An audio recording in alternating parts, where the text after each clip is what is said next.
मैं चाहता हूँ निज़ाम कुहन बदल डालूं, मगर ये बात फ़कत मेरे बस की बात नहीं। मैं चाहता हूँ निज़ाम कुहन बदल डालूं, मगर ये बात फ़कत मेरे बस की बात नहीं। उठो बढ़ो मेरी दुनिया के आम इंसानों, ये सब की बात है, 2 4 10 की बात नहीं, 2 4 10 की बात नहीं। साथियों, एक अच्छी तहरीक तभी कामयाब होती है जब आम आदमी उसके साथ जुड़ता है। हम चाहते हैं कि पढ़े लिखे और सेक्युलर सोच रखने वाले तमाम नौजवान ऑल इंडिया तंजीम इंसाफ से जुड़ें और ताकत बढ़ाएं, पीसीपीटी से जुड़े, पीसीपीटी की ताकत बढ़ाएं, ताकि ये आवाज़ हमारी दिल्ली तक पहुंच सके और इंसाफ के लिए हम एक अच्छा जन आंदोलन खड़ा कर सकें। मैं यहाँ पर दावत देने जा रहा हूँ जिनके ऊपर यहाँ आज के इस कार्यक्रम की अध्यक्षता का भार भी सौंपा जा चुका है। अतुल अंजान जी को यहाँ बुलाने से पहले मैं बता दूं कि वो शख्स हैं जिनके वालिद अशफाकुल्लाह के साथी थे, भगत सिंह के साथी थे, जंग आज़ादी में जो लड़े थे, काकोरी रेल कांड में जिन्होंने हिस्सा लिया था और मुल्क के लिए जिन्होंने शहादतें दी, ये उस मूवमेंट से, उस तहरीक से जुड़े हुए हैं। अतुल अंजान जी ने शिलान्यास को लेकर जो आंदोलन चला था, उस आंदोलन का नेतृत्व किया और बड़े बहादुरी से उन्होंने उस आंदोलन को बहुत आगे तक खींचा। अतुल अंजान जी लखनऊ यूनिवर्सिटी के छात्र संगठन के लगातार 6 बार सदर चुने गए और स्टूडेंट या बचपन से ही उनमें तहरीक के गुण और बचपन से ही अपने वालिद से ही उन्होंने मुल्क की खिदमत का जज्बा डेवलप किया। मैं अतुल कुमार अंजन जी को दावत देता हूं कि वो अध्यक्षीय समारोह करें।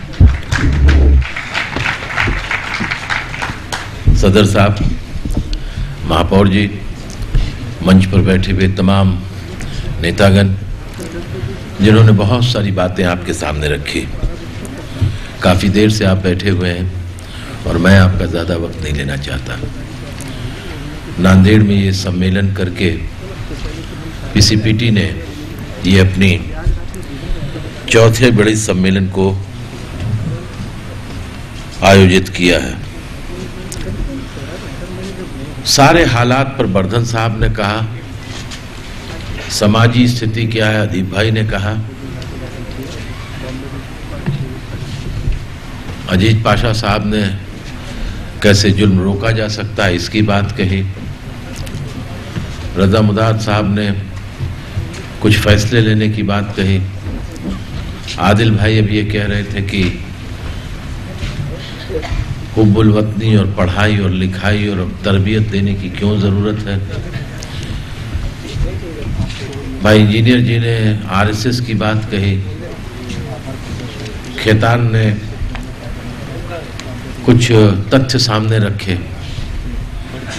ये छोटा मोटा मुल्क नहीं, 125 करोड़ का मुल्क है।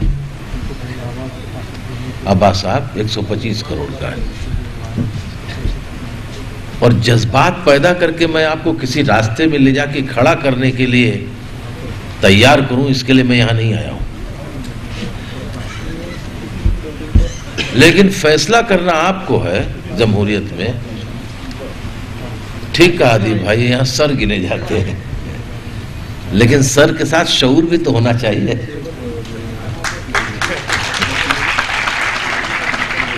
कहां खड़े हैं आप, कहां खड़े हैं?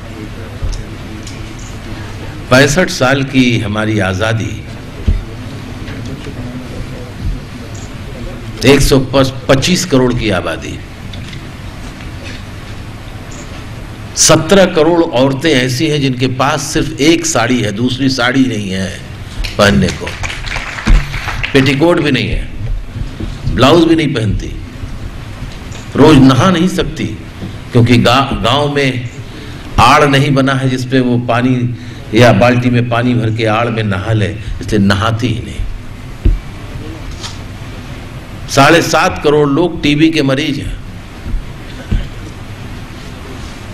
2 मुट्ठी चावल सुबह, 2 मुट्ठी चावल शाम को और 20 दाने अरहर की दाल के सुबह और शाम को और 50 पैसे की आइसोनेक्स की गोली अगर खिला दी जाए तो ये 7.5 करोड़ लोग जो दिन और रात मरते हैं टीबी से, ये उसकी गिरफ्त से 6 महीने खाना मिल जाए तो निकल जाए।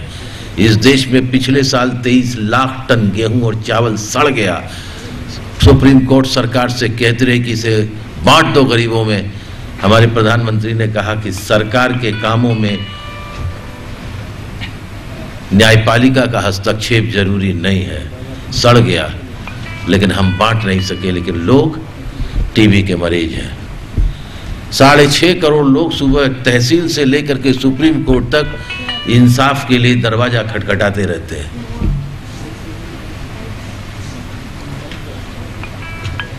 77% लोगों की रोजाना की आमदनी 20 रुपए है।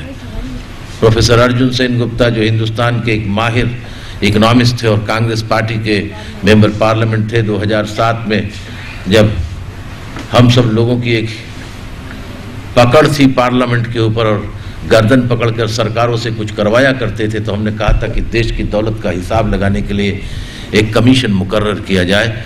और तब मनमोहन सिंह जी को मजबूर करके हमने कमीशन बनाया था पार्लियामेंट में, और उन्होंने गांव से लेकर शहर तक देश की दौलत का हिसाब लगाकर पार्लियामेंट को प्रोफेसर अर्जुन सेन गुप्ता ने 2008 में कह दिया।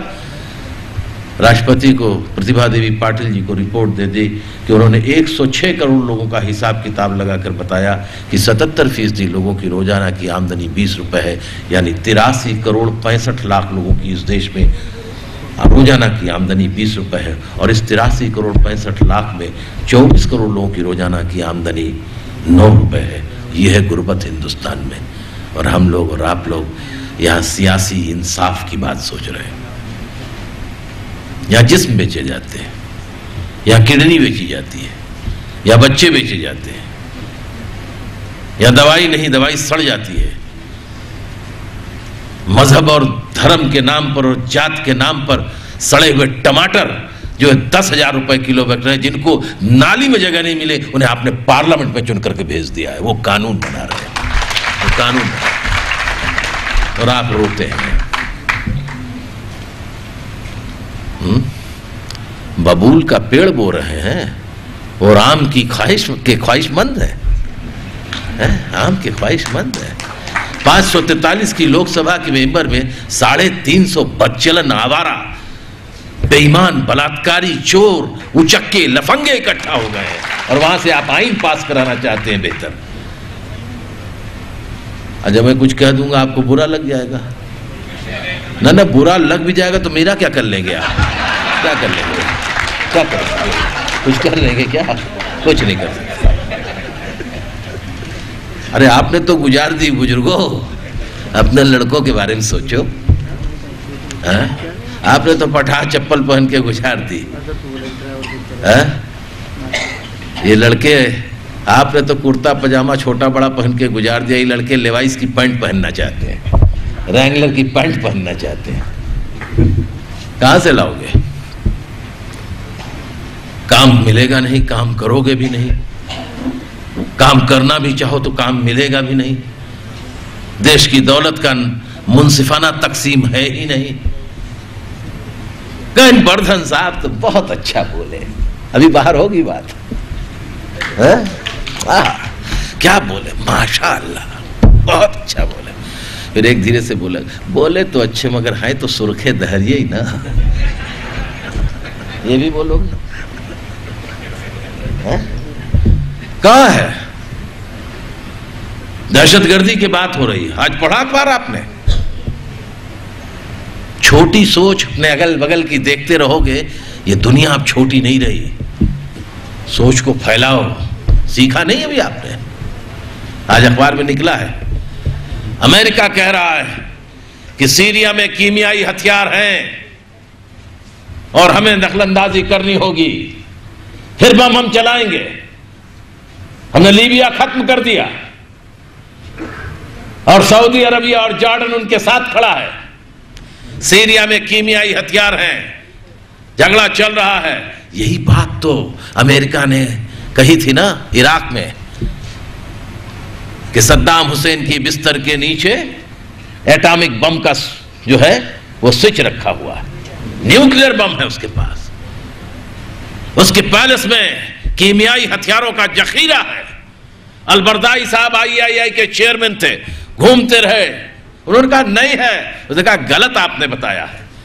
फौजें चली गई कि सद्दाम हुसैन ने 432 कुर्दों को मार दिया, नाइंसाफी हो गई, ह्यूमन राइट्स का वायलेशन हो गया।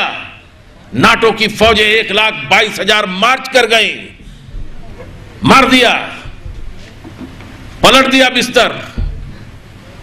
सद्दाम हुसैन का कहीं स्विच नहीं दिखाई दिया कि न्यूक्लियाई हथियार है, कहीं नहीं दिखाई दिया कि कीमियाई हथियार है उनके पास। 432 लोगों के मारने के इल्जाम पर सद्दाम को मारकर पूरा का पूरा इराक आग में डाल दिया, झोंक दिया 432 आदमियों की हिफाजत के लिए। और तब से सद्दाम की मौत के बाद से आज 1,34,000 नाटो की फौजें खड़ी हुई हैं और अब तक 5.5 लाख लोग इराक में मारे जा चुके हैं। और तब क्या कहा राष्ट्रपति बुश ने? वो हमको CIA ने गलती से बता दिया था कि उनके पास कीमियाई हथियार है, वहां कुछ नहीं था। अब फिर कह रहे हैं कि सीरिया में कीमियाई हथियार है और वहां घुस जाएंगे, कूद पड़ेंगे, मारेंगे और फिर कहेंगे कि वहां भी हमको गलत इंफॉर्मेशन मिल गई थी। उलट देते हैं सरकारें। यह है दहशतगर्दी, साम्राज्य की दहशतगर्दी, साम्राज्य की दहशतगर्दी। और हमारी सरकारें उनके साथ खड़ी होती हैं, हमारी सरकारें साथ खड़ी होती हैं। आज सीरिया निशाने पर है। गद्दाफी यही कर रहा था, गद्दाफी खत्म हो गया, तेल पर कब्जा हो गया। जॉर्डन की तरफ से हथियार भेजे जा रहे हैं सीरिया के खिलाफ।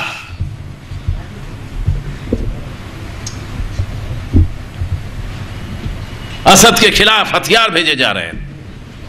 एक नई, क्योंकि सीरिया इजराइल को चुनौती देता था, गोलान हाइट से आगे बढ़ने नहीं दे रहा सीरिया को, क्योंकि सीरिया लेबनान में हिजबुल्लाह से लेकर दूसरे तमाम लोगों के साथ खड़ा है, क्योंकि सीरिया स्टेडफास्टनेस के साथ, मजबूती के साथ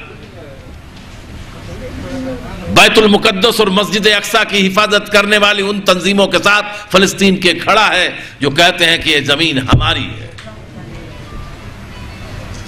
इसलिए दहशतगर्दी तो वहां भी है, उस पर नहीं कुछ बोलना है, उस पर भी बोलो। ये सरकारें उनके साथ खड़ी हैं, ये सरकारें वहां खड़ी हैं। हुजूर वहां बैठे हैं, मजूर यहां दिल्ली में है उनके। हुजूर अमेरिका में बैठे हैं, मजूर दिल्ली में है। फैसले हो रहे हैं। पहले क्या कह रहे थे? आज 2 अभी आप निकलेंगे बाहर ना, एक खुशखबरी आपको दे दूं रजा मुराद साहब, अभी 2 रुपए लीटर पेट्रोल के दाम अभी बढ़ गए। पेट्रोल के, डीजल के दाम क्यों बढ़ रहे हैं साहब? अरे भाई वो कच्चे तेल के दाम बढ़ रहे हैं। अरे आपको नहीं पता वो ईरान में और इराक में और वो सब झगड़ा चल रहा है, इसलिए कच्चे तेल के दाम दुनिया के बाजार में बढ़ गए। अब घट गए बहुत नीचे। अब क्या कहना है? तो सरकारी लोग अपने तमाम दफ्तर से जो है मिनिस्टर जो है कागज पत्तर लेके करे, आपको नहीं पता तेल के दाम तो, कच्चे तेल के दाम दुनिया में गिर गए हैं, लेकिन अपना रुपया डॉलर के मुकाबले लुढ़क गया है। इसलिए दाम बढ़ाना जरूरी है। 65 साल में पहली बार $1 बराबर हो गया 59 रुपए के। कहां है आपकी माशियत? कहां खड़े हैं आप? क्या किया जाए? ठीक कहा। कौन कह रहा था? ठीक कहते जी। 9,000 लोग झारखंड में और छत्तीसगढ़ में बंद हैं, इसलिए कि उनको माओवादी कहा गया है। वो लड़ रहे हैं अपने जल जंगल जमीन की हिफाजत के लिए, वो माओवादी हैं और उनमें 99.9% हिंदू है। इसी स्टेट में, स्टेट के कैरेक्टर को समझने की जरूरत है। राज्य की, उसका चरित्र क्या है? राज्य का चरित्र अपने राज को कायम रखने के लिए जब चाहता है सांप्रदायिक चरित्र दिखाता है, जब चाहता है वह साम्राज्यवादी चरित्र दिखाता है। लूट के लिए उसे कोई जाति और धर्म से बैर नहीं है, लूटता है, जम के लूटता है। ठीक कहा दीप भाई ने। कहां गए? एक जमाना था कांग्रेस का, आप कह रहे हैं ना कांग्रेस, एक जमाना था कांग्रेस के नेता कौन थे? मौलाना अबुल कलाम आजाद थे। और आज की कांग्रेस पार्टी के कौन नेता? गुलाम नबी आजाद है। अब मैं समझ नहीं पाया तो मैं रास्ते में कह रहा था, हर इस्लाम का मानने वाला नबी का गुलाम होता, ये गुलाम होके भी आजाद है। कहां खड़े हैं, कहां चले गए, किधर है? जब चाहो धर्म, बड़े बड़े, हमको तो लग रहा है कि बड़े बड़े आसाराम बापू और क्या मुरारी बापू और सुधांशु महाराज, ये लाख लाख का मजमा, ये फलाने मौलवी साहब हैं, इज्तिमा हो रहा है, 10-10 लाख का हो रहा है, और जो जो ये होता जा रहा है बलात्कार बढ़ता जा रहा है। कहां है ये भाई? क्यों इतनी धार्मिकता पैदा हो गई और फिर ये 5-5 साल और 3-3 साल की बच्चियों के साथ बलात्कार क्यों हो रहा है? Politics of terror, politics of terror. 3 तरह की पूंजी हिंदुस्तान में आ गई 1991 के बाद, 91 के बाद। नरसिम्हा राव जी की सरकार में डॉक्टर मनमोहन सिंह जब आ गए फाइनेंस मिनिस्टर होकर, 3 तरह की पूंजी पिछले 20 साल में पैदा हुई है। एक सरकारी पूंजी, पब्लिक सेक्टर, बैंक है, ये रेलवेज है, बड़े बड़े कल कारखाने हैं, कोल का कारखाना है, तमाम खदाने हैं, ये देश के LIC है, ये देश की ताकत है, इनसे पैसा पैदा होता है और देश के लिए इसे सड़कों पर, अस्पतालों पर खर्च होता है। ये सरकारी दौलत, ये हमारा सरमाया, आपका मिला जुला। एक सरकारी पूंजी है। दूसरी है दरबारी पूंजी। ये दरबारी पूंजी क्या है? 100 करोड़ रुपया विदेश से एक लेकर के चले आए परदेसी कंपनी, और 2000 करोड़ रुपया हमारे बैंकों से दिलवा दिया मनमोहन सिंह जी ने, और दोनों ने मिल करके कंपनी बना करके यहाँ अपना उत्पादन शुरू कर दिया, 150 लोगों को काम भी दे दिया। लेकिन मुनाफा 90% परदेसी 100 करोड़ देने वाली कंपनी लेके चली गई विदेश में, जैसा कि मारुति सुजुकी में हो रहा है। कुल भारत सरकार की हैसियत क्या है? 12% की है, 86% जापान की थी, चली गई सुजुकी कंपनी की। पहले 86 के हम मालिक थे, धीरे धीरे सब बेच दिए, सब चली गई। इतना बड़ा बाजार कहीं मिलेगा सुजुकी को? पूरा बाजार है, सारा जो दौलत आप पैदा कर रहे हैं सब लेके चले जा रहे हैं। तो दरबारी पूंजी, इसको मनमोहन सिंह जी ने नाम दे दिया खूबसूरत, PPP, पब्लिक प्राइवेट पार्टनरशिप। सरकारी पूंजी और दूसरा दरबारी पूंजी, और तीसरी एक पूंजी आ रही है जिसको कहते हैं आवारा पूंजी। ये आवारा पूंजी कहां से है? सरकारी पूंजी से तो काम मिलता है, नौकरियां निकलती हैं, अस्पताल, स्कूल, कॉलेज, यूनिवर्सिटी। दरबारी पूंजी में भी कुछ काम है, मिल जाता। आवारा पूंजी, इसमें क्या काम मिलता है? कोई कंपनी बनाने की जरूरत नहीं, कोई कारखाना खड़ा करने की जरूरत नहीं है, बस लूटो खाओ। 2G स्पेक्ट्रम 1,86,000 करोड़ है, 70,000 करोड़ रुपया वो खेल घोटाला सुरेश कलमाडी वाला है, 10.5 लाख करोड़ कोयला घोटाला, 3,500 करोड़ हेलीकॉप्टर घोटाला, 1200 करोड़ रुपया दाल बाहर से लाई गई उसका घोटाला। अच्छा बताइए, इसमें कोई काम ही नहीं है, खाली रुपया बट रहा है, विदेश में जमा हो रहा है, अधिकारियों के यहां जा रहा है, खत्म हो गया। आवारा पूंजी है। और इस आवारा पूंजी से क्या पैदा हो रहा है? सरकारी पूंजी से तो कारखाने से माल पैदा हो रहा है, दरबारी पूंजी से भी कुछ काम हो रहा है। इस आवारा पूंजी से क्या पैदा हो रहा है? इस आवारा पूंजी से आवारा अफसरशाही पैदा हो रही है, आवारा नेता पैदा हो रहे हैं, आवारा मीडिया पैदा हो रहा है। यह है आवारा पूंजी, और यह आवारा पूंजी घूम करके चारों तरफ घेर लिया है। कई आदमी तो अतुल कुमार अंजान बहुत अच्छे हैं, बातें भी बहुत हैं, लड़ाई भी लोग लड़ते हैं, लेकिन चुनाव में इनकी गाड़ी नहीं दौड़ रही है। लीजिए वोट नहीं मिलेगा, गाड़ी नहीं दौड़ रही है। लाइए पैसा, लाइए इस देश के धन पशुओं से पैसा लाइए, पैसा फेंकिए। 1-1 हजार रुपया दे करके दक्षिण भारत में अब वोट भी खरीदे जाने लग गए हैं। क्या होगा इससे? इससे चलेगी बात?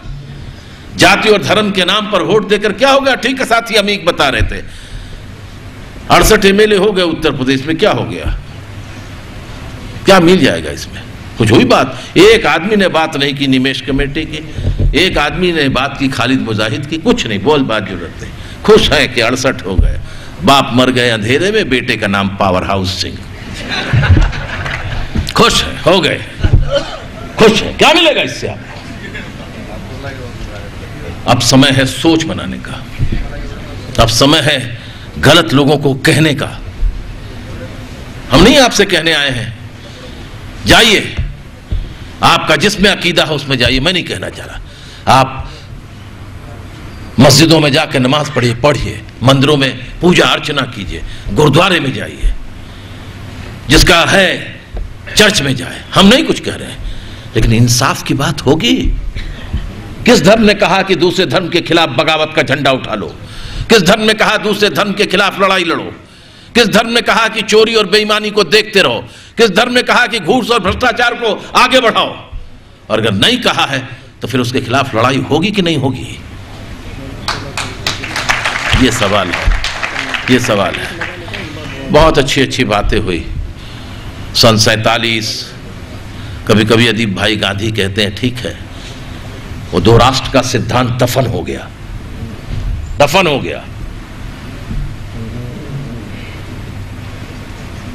ऊंट से दोस्ती निहुरे निहुरे नहीं होती, कहना पड़ेगा। जिन्ना साहब की 5 किताबें मैंने पढ़ी हैं। जिन्ना साहब की बहन की भी बायोग्राफी मैंने पढ़ी है। जिन्ना के जो डॉक्टर थे उनकी भी मैंने पढ़ी है। जिन्ना साहब की तकरीर भी मैंने पढ़ी है। बर्धन साहब ने मुझको कहा पढ़ो जिन्ना साहब की तकरीर। जब भगत सिंह को फांसी दी जा रही थी तो पार्लियामेंट में, इंडियन पार्लियामेंट में जिन्ना साहब ने शाम के 4 बजे से तकरीर शुरू की थी और दूसरे दिन सुबह 11 बजे तक तकरीर देते रहे थे। क्यों भगत सिंह को फांसी दी जा रही, इस सवाल पर। जिन्ना थे एक समय में, लेकिन उसी जिन्ना ने बहुत नाइंसाफी भी कर दी। और चाहे आप जितना कहते रहे, 2 राष्ट्र के सिद्धांत के जनक वो थे। राष्ट्र तो बने या नहीं बने, लेकिन दिलों को बांटा और घरों को बांटा। अपने गांव से बिछड़ा हुआ आदमी फिर कभी अपने गांव वापस नहीं आता, ये सच है। एक हम अपने दोस्त बदल सकते हैं, लेकिन अपने पड़ोसी नहीं बदल सकते, इसलिए हम दोस्ती चाहते हैं पाकिस्तान से। हमें खुशी हुई कि पहली बार 65 साल में एक चुनी हुई सरकार के बाद दूसरी चुनी हुई सरकार वहां आई। मैं इस बात को क्यों कह रहा हूं? इसलिए कि बहुत से लोग आपको वाबस्ता करते हैं पाकिस्तान से, अपने बगल के पड़ोसी मुल्क से, और कुछ कुछ जज्बाती तौर पर आप उधर देखते भी और देखना भी चाहिए, लेकिन सच्चाइयों से आप आंख नहीं मूंद सकते। तमाम चीजों के बावजूद भी आज यहां सुप्रीम कोर्ट है, हम बात कर रहे हैं। हमने निमेश कमेटी की हलवासिया जी रिपोर्ट जारी कर दी, नहीं जारी हो पा रही रिपोर्ट। दुख होता है पाकिस्तान की गतिविधियों से, दुख होता है, और उसका फायदा हमारे देश के अंदर हिंदू सांप्रदायिक तत्व तो लेकर के समाज में बिखराव की बात करते हैं, बिखराव की बात करते हैं, हमारे दिमाग को खराब करते हैं, हमारे नौजवानों के दिमाग को खराब करते हैं। ये तो कहिए कि भारत के अंदर जिसका जिक्र किया रजा मुराद साहब ने भी, कि सेकुलर लोगों की तादाद, और अदीब भाई ने कहा इतनी ज्यादा है और उनके पास इतनी मजबूत तहरीर है कि वो सब किनारे फेंक दिए जाते हैं, वो सर नहीं उठा पाते, चुनाव में भले इधर उधर जीत लें। याद रखिएगा, ऑल्टरनेटिव, विकल्प। अगर ये गलत है तो इसके खिलाफ, इसके एवज में कौन सा विकल्प चाहिए, कौन सा ऑल्टरनेट चाहिए?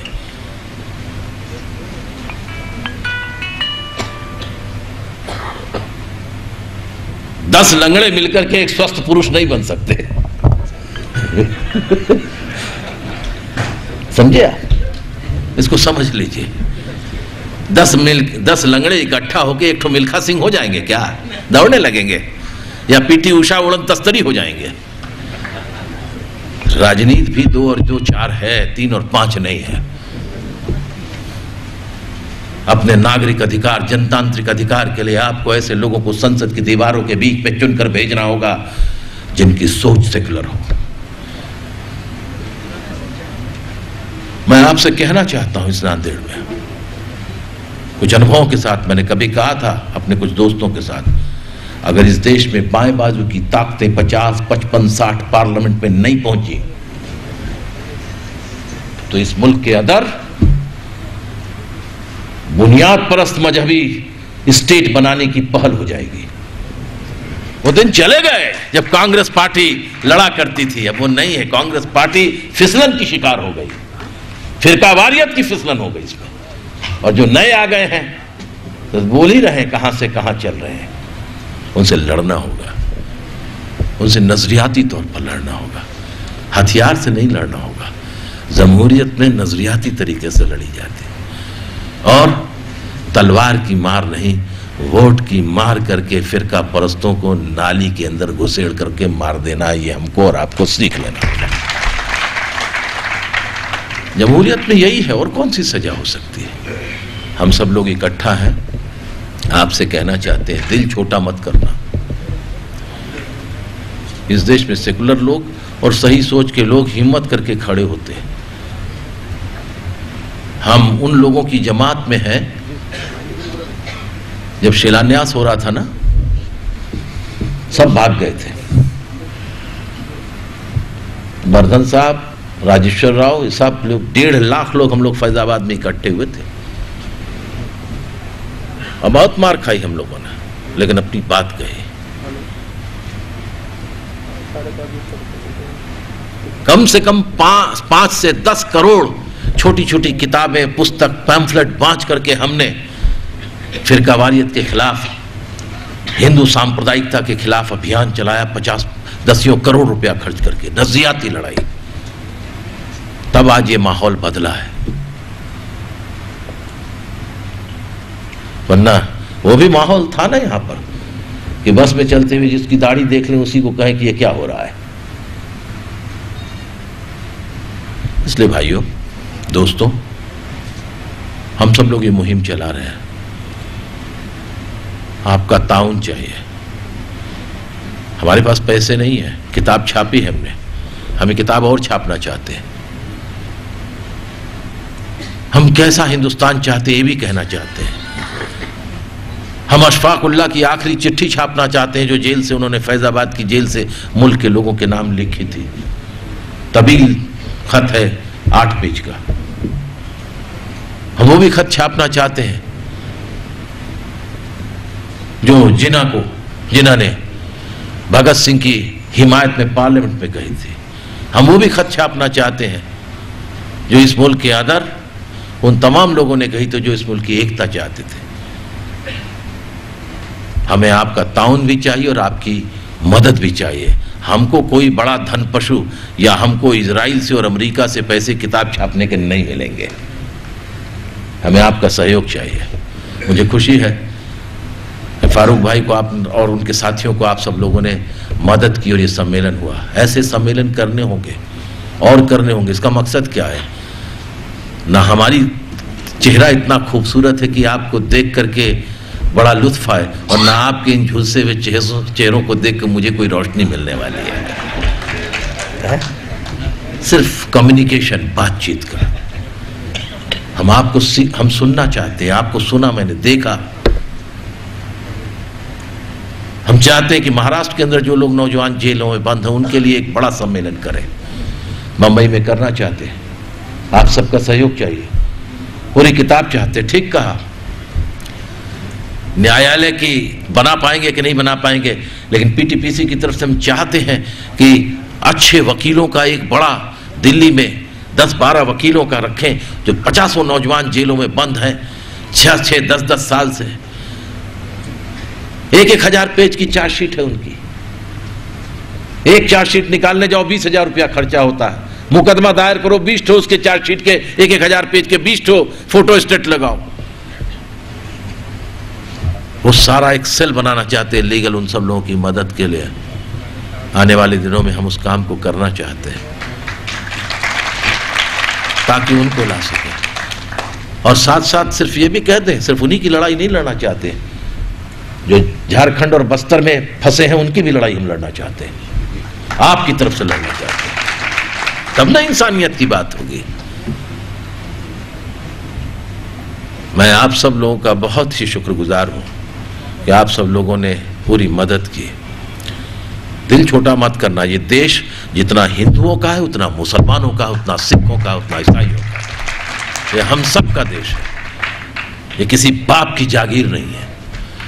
इस देश की चार दीवारी में जो पैदा हुआ है उसको सबको बराबर का हक है। जो इस देश में पैदा नहीं उसकी गारंटी हम नहीं ले सकते भाई। और ये खाला जी का घर भी नहीं कि सब यहीं इकट्ठा भी हो जाए। हम सब लोग एक साथ हैं। हमारे खाने पीने के तरीके, बड़ा देश महान है भाई। लखनऊ में जो पतुरिया नाचती है ना शादी ब्याह में, उसको कहते हैं बाई जी। और लखनऊ से 80 किलोमीटर की दूरी पर है कानपुर। कानपुर से लेकर झांसी तक और पूरा मध्य प्रदेश और महाराष्ट्र तक आप सब जानते हैं। अगर औरत के नाम के पीछे सम्मान में बाई जी न लगाएं तो कहेंगे कि आदमी कितना बदतमीज है कि महिला के नाम के पीछे बाई नहीं लगा रहा। और लखनऊ में महिला के पीछे नाम के पीछे बाई लगा दे तो सर फाड़ डालेंगे लोग लाठियों से। एक ही जगह लफ्ज बदल जाते हैं, लफ्ज के मायने बदल जाते हैं। लखनऊ में मुस्लिम महिलाएं, शादीशुदा महिलाएं मांग में सिंदूर नहीं डालती। लखनऊ से 28 किलोमीटर दूर बाराबंकी है, उसके भी 5 तहसीलों में महिलाएं, मुस्लिम महिलाएं सिंदूर नहीं डालती। लेकिन बाराबंकी की रुदौली तहसील के अंदर जो महिलाएं, मुस्लिम महिलाएं शादीशुदा, वो मांग में सिंदूर डालते हैं। देश बड़ा अजीब है, बहुत बड़ा है, अलग अलग रवायतें हैं। उनका क्या वो अपने मजहब से हट गए? नहीं, रवायतें। बलरामपुर गोंडा के अंदर हिंदू हो या मुसलमान एक दूसरे को ग्रीट करते हैं गांव में, जानते क्या कह के? राम राम। वहदानियत, एकेश्वरवाद। अब मैं नहीं बात करूंगा वरना कहेंगे आप धार्मिक होते जा रहे हैं। हम सब मिल करके इस देश को बचाएं, इसकी साझी संस्कृति को बचाएं। सब मिल करके दहशतगर्दी के खिलाफ लड़ें, जमहूरी हक के लिए लड़ें। इन्हीं सब सवालों के साथ आज के ये सम्मेलन बड़ा कामयाब रहा। मैं इसके इंतजामिया कमेटी को, फारूक साहब के, इनके दोस्तों को, इस पीसीपीटी के तमाम लोगों को, तंजीम इंसाफ के तमाम साथियों को और उस सबसे ज़्यादा आप तमाम हजरात का मैं बहुत बहुत शुक्रिया अदा करके आपको, आपके परिवार को, आपके बाल बच्चों को, सबको मैं आप सबके लिए शुभकामनाएं करके अपनी बात खत्म करता हूँ। जय।